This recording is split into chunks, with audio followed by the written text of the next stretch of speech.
अपना रजिस्ट्रेशन दर्ज कर दिया है कि हम इससे सहमत नहीं है। अब इससे ज़्यादा आगे बढ़ते बात को, आपने अपनी बात रख दी उनके सामने कि ये सही नहीं है, आपके विचार आपकी पार्टी की बात है, ठीक है, ये क्लियर है।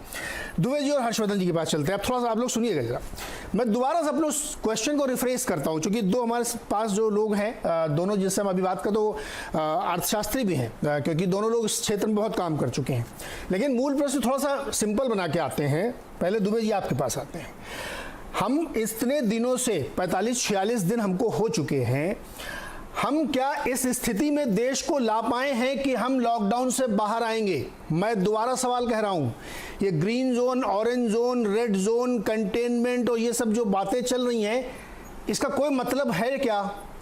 आप कहीं भी जाइए रेड जोन में, जीवन वैसे ही चल रहा है।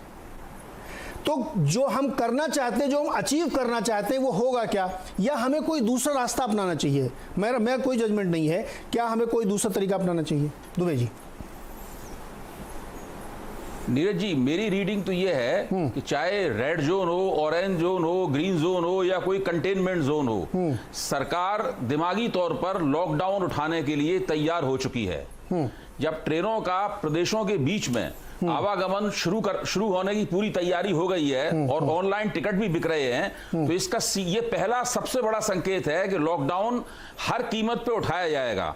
विडंबना क्या है इस पूरी परिस्थिति की, उसकी तरफ ध्यान देना चाहिए। जब 550 इन्फेक्टेड लोग थे, संक्रमित लोग थे, तब लॉकडाउन को सख्ती से करने के लिए कहा जा रहा था और बताया जा रहा था कि आप बाहर निकलेंगे तो आपके खिलाफ कार्रवाई होगी। अब 4000 से ऊपर संक्रमित लोग आ रहे हैं, आज 100 लोगों की डेथ हो गई है, 100 लोगों की मौत हो गई है और सरकार लॉकडाउन उठाने के पूरी तरह दिमाग में है, पूरी तैयारी हो रही है। राज्य सरकारें भी उसी दिमाग में है, केंद्र सरकार भी उसी दिमाग में है। इसमें राज्य सरकार और केंद्र सरकार के बीच में कोई मतभेद नहीं है। सब लोग लॉकडाउन उठाना चाहते हैं। अगला हफ्ता जो होगा वो लॉकडाउन उठाने के विभिन्न चरणों का हफ्ता होगा, ऐसा मुझे लगता है। कितने भी संक्रमित बढ़ जाएं और कितनी भी मौतें हों, लॉकडाउन धीरे धीरे करके उठाया जाना लगभग तय है। ऐसी मेरी रीडिंग है। मैं पूरी तरह गलत हो सकता हूं, तनैया जी मेरी बात में संशोधन करेंगे, लेकिन मुझे लगता है कि हम लोग लॉकडाउन उठाने के चरण में आ गए हैं।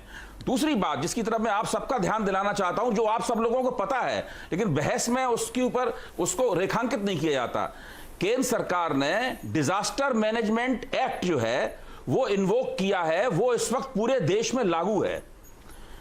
जैसी डिजास्टर मैनेजमेंट एक्ट डीएमए लागू होता है, वैसे ही सारी की सारी पहलकदमी केंद्र सरकार के पास चली जाती है। स्वाभाविक रूप से राज्य सरकारों के अधिकार स्वाभाविक रूप से कम हो जाते हैं।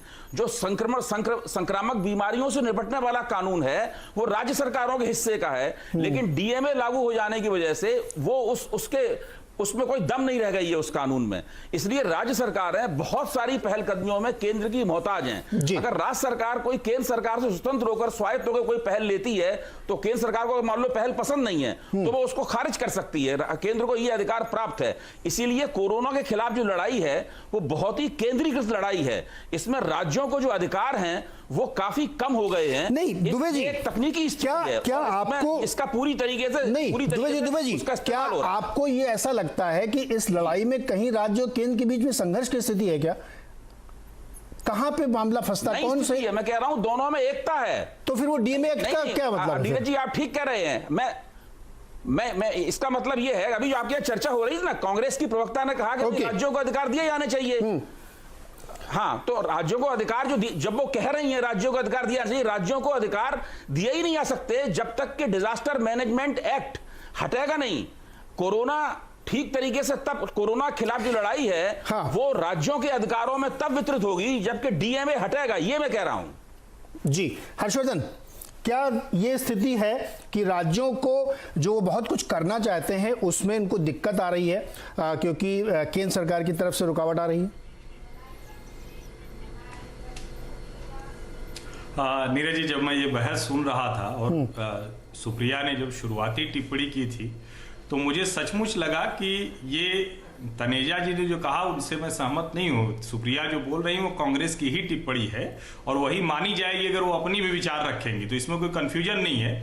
लेकिन कंफ्यूजन यहाँ बड़ा हो जाता है इस देश में जब पहले दिन से जो चाइनीज वायरस की लड़ाई हो रही है, चाहे कांग्रेस की सरकार रही हो, चाहे भाजपा की सरकार रही हो, चाहे जो राज्य सरकार रही हो, उसने पहले दिन से कहा कि जो केंद्र सरकार कर रही है, प्रधानमंत्री कर रहे हैं, हम उसको मानेंगे और उसको माना भी।